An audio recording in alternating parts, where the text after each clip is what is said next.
Hello everyone, PSB station में आपका स्वागत है और आ गया हूं आपके सामने फिर से एक नई रियल डरावनी और खौफनाक कहानी लेकर। कभी कभी जिंदगी में हमारे साथ कुछ ऐसी घटनाएं हो जाती है जिसे हम चाहकर भी भुला नहीं पाते, और जब भी वो हमें घटना याद आती है तो एक बार तो हमारे रोंगटे खड़े हो जाते हैं। आज की जो हमारी कहानी है, ये कहानी हमारे साथ शेयर करी है अमित ने। ये एक छोटा सा रियल हॉरर इंसिडेंट था जो उनके साथ में तकरीबन 2016 के आसपास हुआ, जब वो एक हॉस्टल के अंदर अपनी पढ़ाई करने जाते हैं और उनके साथ में एक ऐसी भूतिया घटना हो जाती है जिसे वो चाहकर भी भुला नहीं पाते। और जब भी वो भूतिया घटना उन्हें याद आती है एक बार तो उनके रोंगटे खड़े हो जाते हैं। तो क्या हुआ था उस दिन अमित के साथ में उस हॉस्टल के अंदर, और क्या थी वो भूतिया घटना? बने रहे मेरे साथ इस कहानी में। और अगर आपके पास भी कोई ऐसी रियल डरावनी और खौफनाक घटना है जो कि भूतिया हो, रियल हो, तो आप मेरे साथ शेयर कर सकते हैं मेरे जीमेल अकाउंट पे, मेरे इंस्टा अकाउंट पे। उसका लिंक मैं इस वीडियो के डिस्क्रिप्शन में डाल दूंगा। तो बने रहे मेरे साथ इस कहानी में। बढ़ते हैं कहानी में थोड़ा आगे। आज की जो हमारी कहानी है, ये कहानी अमित की है। और ये जो हॉरर इंसिडेंट हुआ था, ये अमित के साथ में तकरीबन 2016 के आसपास हुआ था। अमित का एक इंजीनियरिंग कॉलेज के अंदर एडमिशन हो जाता है और अमित को उसी कॉलेज के एक हॉस्टल के अंदर एक रूम अलॉट होता है, यानी उन्हें उस कॉलेज के हॉस्टल के अंदर रहकर अपनी पढ़ाई को पूरा करना था। उस हॉस्टल का एक ब्लॉक था, चामुंडी ब्लॉक, उसके अंदर उन्हें रूम नंबर 36 अलॉट होता है। उस हॉस्टल की अजीब सी बात यह थी कि वहां पर एक रूम था, रूम नंबर 37, जो हमेशा लॉक रहता था, यानी उस रूम के अंदर कोई रहता नहीं था। ठीक है, अमित उस हॉस्टल के अंदर रहने चले जाते हैं। पर जब से वो उस हॉस्टल के अंदर रहने गए थे, यानी पहले दिन से ही अमित को हर रोज रात को किसी के रोने की आवाज़ सुनी देती। यानी अमित को हर रोज रात को ऐसा लगता है कि कोई किसी लड़के को पकड़कर बहुत बुरी तरह से पीट रहा है, और उन्हें ही सिर्फ वो आवाज़ सुनी देती। क्योंकि अमित ने जब अपने रूममेट को ये बात बताई कि उन्हें हर रोज रात को किसी के रोने की आवाज़ सुनाई देती है, तो उसके रूममेट ने बोला कि मुझे कोई ऐसी आवाज़ सुनाई नहीं देती। यानी वो आवाज़ जो थी वो सिर्फ अमित को ही सुनाई दे रही थी। कभी कभी अमित को ऐसा लगता कि कोई उनके रूम के अंदर एंटर कर रहा है और उनके रूम की खिड़की के पास खड़े होकर सिर्फ अमित को ही घूर रहा है। कभी कभी तो अमित को ऐसा लगता कि वो जो आवाज़ आ रही थी वो उस रूम नंबर 37 के अंदर से आ रही थी। यानी अमित जब भी रात को उस आवाज़ का पीछा करते तो वो जो आवाज़ थी वो उस रूम के अंदर से आ रही थी, जो कि रूम लॉक था। उन्होंने कितनी बार उस हॉस्टल के वार्डन को ये बात बताने की कोशिश करी, उन्होंने वहाँ पर रहने वाले कुछ स्टूडेंट से भी बात करी और ये बात बताने की कोशिश करी, पर किसी भी लड़के को वहाँ पर ये आवाज़ सुनाई नहीं देती। ठीक है, अमित अब इन सब चीज़ों को इग्नोर कर रहे थे। तकरीबन 1 महीने के बाद उस हॉस्टल के अंदर 4 दिन की छुट्टी पड़ती है और वहाँ पे जो रहने वाले स्टूडेंट थे वो सब अपने अपने घर चले जाते हैं। उस रात अमित उस हॉस्टल के अंदर अकेले थे। तभी रात को तकरीबन 12 बजे के आसपास वो अपने रूम के अंदर आराम से सो रहे थे। उन्हें उनके दरवाजे पर किसी के दस्तक की आवाज़ होती है। यानी उन्हें ऐसा लग रहा था कि कोई उनका दरवाज़ा जोर जोर से पीट रहा है।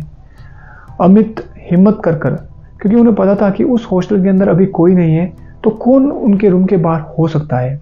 अमित उठकर अपने रूम का दरवाज़ा खोलते हैं, और जैसे वो दरवाज़ा खोलते हैं उन्हें वहाँ पर कोई दिखाई नहीं देता।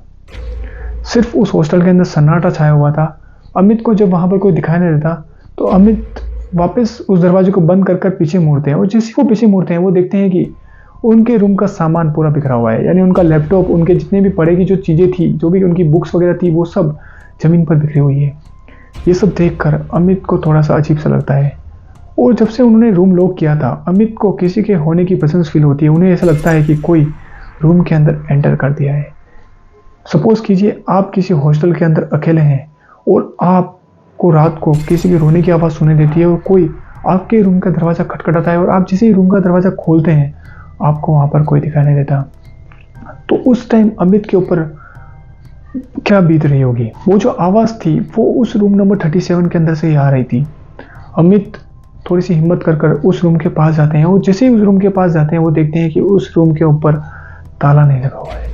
यानी हर टाइम उस रूम के ऊपर ताला लगा होता था, कोई भी उस रूम के अंदर जाता नहीं था।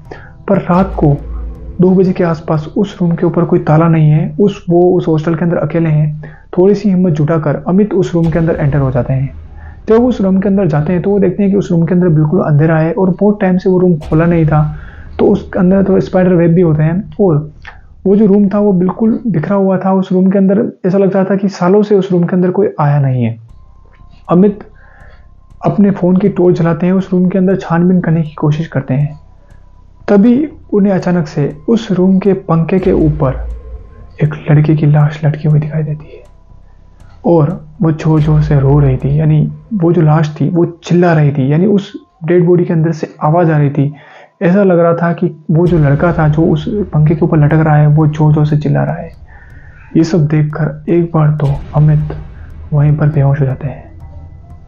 थोड़ी देर बाद यानी 4 बजे के आसपास अमित को फिर से होश आता है। तब अमित देख रहे हैं कि वो उसी रूम के अंदर सो रहे हैं और उस रूम का जो दरवाज़ा है वो लॉक है। अमित जोर जोर से चिल्लाने की कोशिश करते हैं पर उस हॉस्टल के अंदर कोई था नहीं, तो उन्हें वहाँ पर कोई सुनता नहीं है। काफ़ी देर कोशिश करने के बाद अमित उस रूम का गेट खोल लेते हैं और दौड़कर बिना कुछ सोचे समझे सीधा उस हॉस्टल से बाहर निकल जाते हैं। जैसे वो ग्राउंड फ्लोर पर पहुँचते हैं वो देखते हैं कि वहाँ पर उस हॉस्टल का गार्ड बैठा हुआ था। वो उस गार्ड के पास जाकर पूरी बात बताते हैं। गार्ड और अमित फिर से उस रूम के बाहर आते हैं, रूम नंबर 37 के बाहर। जैसे ही वो उस रूम के बाहर आते हैं तो वो देखते हैं कि उस रूम के बाहर फिर से ताला लगा हुआ है, यानी वो रूम खुला हुआ नहीं है बल्कि लॉक है। ये सब देखकर अमित समझ जाता है कि ये कोई भूतिया इंसिडेंट उसके साथ में हो चुका है। वो गार्ड को काफ़ी फोर्स देकर ये बात पूछता है कि क्या है इस रूम की सच्चाई और क्यों मेरे साथ ऐसी भूतिया घटना हुई।